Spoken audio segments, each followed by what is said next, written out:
you hand signs. Naruto leapt at Zabuza and grasped his head. Soul drain, he said calmly, staring into the stunned Zabuza's eyes. Zabuza screamed in pain as his body was sucked into Naruto through his palm. Naruto rose to his feet, suppressing the second part of the jutsu. I did it. I have an A-rank shinobi at my disposal. Naruto looked over to the other battle to see Sakura slashing through the last thug and Kakashi stabbing Gato in the neck. Guess that's it. Naruto kicked Zabuza's clothing over the edge of the bridge and stumbled over to Zabuza's sword and picked it up with some difficulty, it being much heavier and larger than he was. Sasuke, Sakura and Kakashi walked over to Naruto and picked him up. You get him? Kakashi asked. Naruto smirked. Yep, one bone bullet through the skull and he fell off the bridge. He's not coming back this time, he said as Sasuke picked up Zabuza's discarded headband. Sakura smiled. So, mission success? She asked Kakashi. He turned and smiled back. Yep, once the bridge is done we can go home. The team grinned widely and headed back to Tzuna's house to dress their wounds after the long, harsh battle. The team sat around the dinner table with Tzuna and his family. Even though Sasuke and Kakashi had bandages on, the whole table seemed to be a buzz of life. Then I grabbed the sword as my own.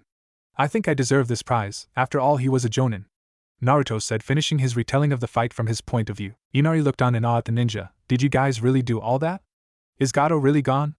He asked with hope in his voice for the first time the ninja had heard. Kakashi turned to the boy. Got rid of him myself, kid. Inari's eyes suddenly teared up and his face broke out into a huge smile. We're free. Grandpa. Mom. It's over. He yelled in excitement, laughing. Tsunami smiled and hugged her cheering son. Tzuna soon joined in the family hug. It was a beautiful moment. Can we eat now? Naruto asked, completely shattering the mood. Tsunami stood up in shock. Oh yes, of course. Feel free to dig in. Taking the invitation, Team 7 ate a more than modest amount of food. Inari stepped away from his grandpa's arms and over to the table. Thank you all so much.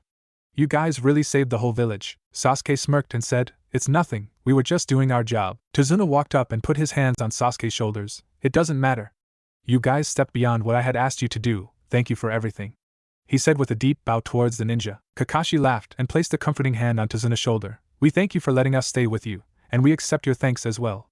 Please, let's sit down and finish dinner? He asked politely. Tzuna sat next to him. Sounds super. Tsunami, pass the meat. Everyone laughed loudly at Tzuna's exuberance. The happy celebrations lasted late into the night. You really have to go so soon? A teary Inari asked the genin of Team 7, along with a group of kids from the town. Sakura smiled and bent down to Inari's height. Sorry, Inari-kun, but as ninja we have to return to our village. Sasuke nodded and patted a nearby child on the head. Next time we get a mission in the land of water we'll visit again, okay? Now stop crying, it's your turn to protect the village. This made a lot of the boys in the group stand up tall, grinning at the group. A little girl pulled on the leg of Naruto's pants as he looked over the edge of the bridge, his new sword sitting across his back. Naruto-kun, I'll miss you, she said sadly. Naruto turned to the girl and picked her up. Don't be sad. You'll see us again, I promise, he said while spinning her in the air. The girl was giggling as she spun around. Naruto put her down, and she smiled up at him. Thanks, Naruto-kun, we'll see you later. Remember you promised. Naruto grabbed Sasuke's arm and Sakura's hand. I won't forget. Come on guys, we need to go. Kakashi already left, he said, gesturing to the disappearing form of Kakashi. The three turned and started running together to meet up with their sensei while waving to the people of Wave. What should we name the bridge, father? Tsunami asked, standing next to Tzuna behind the group. Tzuna smiled and said, the Great Bridge of Hope, and we'll mark Team 7's names into the tower Naruto made for us, he said, gesturing to a large wall sticking up halfway across the bridge. The children broke out into cheers, and the people of Wave walked back to their village with smiles on their faces. The team caught up to Kakashi. Sensei, let's get moving, Naruto yelled. Kakashi looked to his left to see his team jumping into the trees and speeding past him. Kakashi I smiled. A race is it? He thought before sending Chakra to his feet and pushed off to catch up to his team. I hope they don't think they can outrun me, they'll be in for a disappointing surprise, he thought as he sped past his team. Come on guys, keep up, he said while looking over his shoulder. The genin smiled and sent Chakra to their feet as well, pushing to meet with their sensei and towards their home.